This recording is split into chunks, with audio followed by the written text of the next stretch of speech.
Actor Ian McEwan and Saoirse Ronan first met when she was only 12 years old, working on the set of Atonement, which earned Ronan an Oscar nomination for her portrayal of Bryony Tallis. Now, the pair have reunited, with McEwan continuing to deliver provocative, award-winning novels and Ronan blossoming into an adult actress with 2 more Oscar nods to her credit. McEwan was an executive producer on Atonement and has written numerous screenplays himself, but he left that film in the more than able hands of Christopher Hampton. This time he adapted his Booker Prize shortlisted novel On Chesil Beach, which fittingly hit shelves the same year Atonement came to cinemas, another tale of sexual misunderstandings and tragic missteps.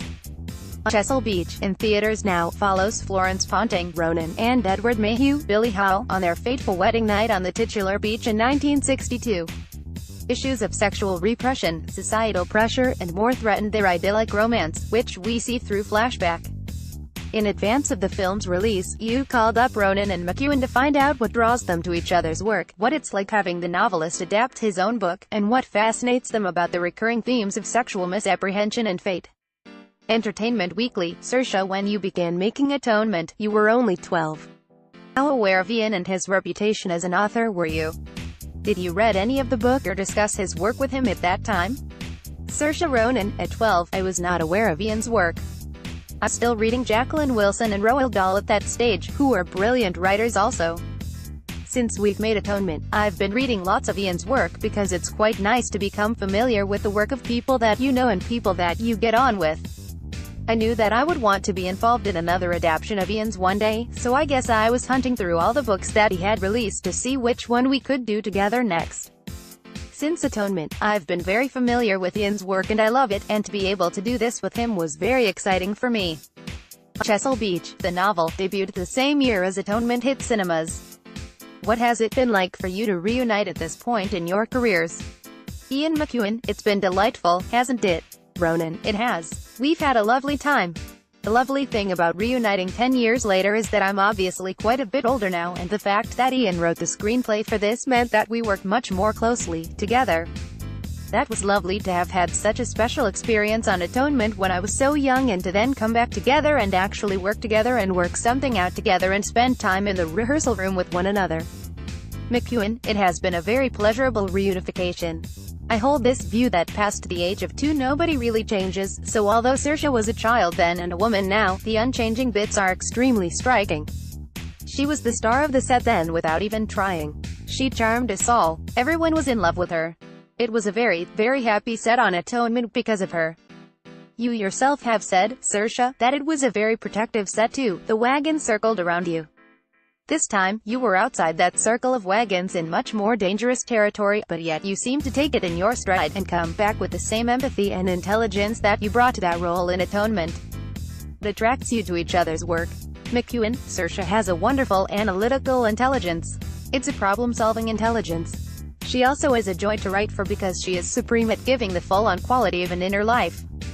Movies do suffer from not being able to give you the inside of someone's head. Saoirse just turning away, saying nothing with a look can do all that for you. One of the experiences of rehearsal was that I was very happy to cut lines because we didn't need them, because we were in the hands of someone with the supreme ability of conveying the inside of a character's thoughts. Ronan, one of the things that I loved about working with Ian and that I really admired about him was how open he was to us coming in to be a part of shaping the story. Rightly so, there's a lot of writers who are incredibly protective over their work. I understand that completely, but we really needed to knuckle down and figure this out together, and for Ian to let us have access to his work in the way he did was amazing. McEwan, when I was writing the On Chesil Beach screenplay, it helped me to think of Saoirse delivering the lines. It was rather improbable because at that time she was about 16 or 17. The script then went into development hell, and we didn't really start to get it near the screen until Saoirse was exactly the right age for it. But it was written for her. I really did type those words thinking Saoirse would speak them. It was really quite extraordinary, the bad luck of the film failing as many projects do, but then suddenly reviving. It was deliverance. Ronan, one of the things that I'm really drawn to in his work is the delicacy. His stories portray this delicate, fragile quality. It always shows how easily a relationship or a connection can fizzle out or fade if you don't protect it, how one decision can completely alter someone's fate forever. The idea that a life can be that fragile is something we don't quite see enough in film. There's so many heroes and heroic moments in films, and they have a story so intimate where it really is just two characters needing to rely on each other, and open up to each other, and protect each other in order for them to be okay. There's a great responsibility that comes with a story like that. I love working with him because there's a great responsibility to it and a great amount of care needed to bring a story like that to life. You had a very collaborative process in the rehearsal room. What were some of the discoveries you made through that? Ronan, as Ian said that we didn't need as much dialogue as we had to begin with. That's always quite nice to plot out some of that, and leave it up to what we do on the day and physically how we are with each other and how movement can become a part of the scene as well. That was quite nice to fine-tune the scene and discuss what was absolutely essential to make a scene work. McEwan, as opposed to a novel, which is a finished literary form, a screenplay is really more like a recipe.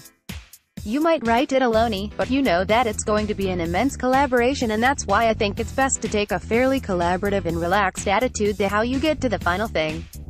The discovery is actually through the work itself. We had to thrust Billy and Saoirse back in time to a body language of emotion and sexuality that is entirely different from today. More restrained, more formal. Head back and held in really. That was a journey for all of us. I was only 14 at the time this movie is set. Director, Dominic Cook, would have been even younger. None of us were of 1962. We were all just feeling our way towards something. To do that difficult thing in the company of others is a real pleasure.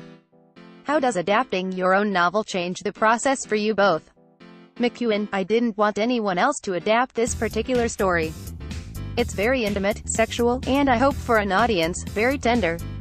I could see 1,000 ways to make it more exploitative, semi-pornographic, or an over-sentimentalized story. I very much wanted to do it myself. Short novels go well into screenplays. Writers doing their own work tend to hug the shore a little. That is something one has to fight. You don't want to let go of everything that's in the novel, but there is a need sometimes to throw the whole thing up in the air and let the pages settle and put them in a different order. I've done it enough times now to know when to head to shore and when to head out to open seas.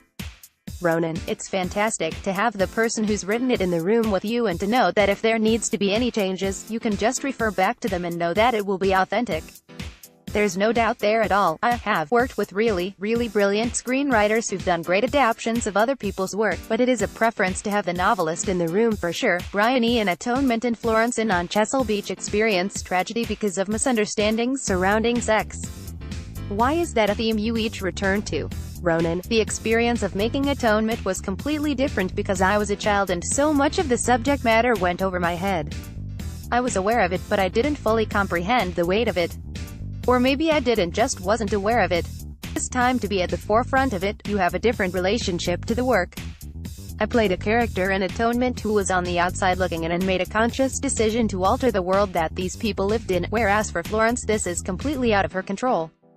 She didn't have a healthy relationship to sex, and it wasn't really something that sat well with her yet. It was much more complex this time round because of the type of character I was playing. McEwan, novelists have rediscovered 1,000 times over that a sexual relationship becomes the kind of microcosm of all human affairs. Misunderstandings in love affairs are like misunderstandings in all human relations. Exploiting the gap between what people think and what they say, or the extent of their honesty or how true they are to themselves or true to others can be best analyzed when your field of operation is just two people, so the love affair becomes inevitably the central subject of so much literature. It is endlessly fascinating to us. Its permutations are infinite. If you think of literature as the exploration of the human condition, then the love affair becomes the field of play that best opens itself up to close, intimate, and tender analysis.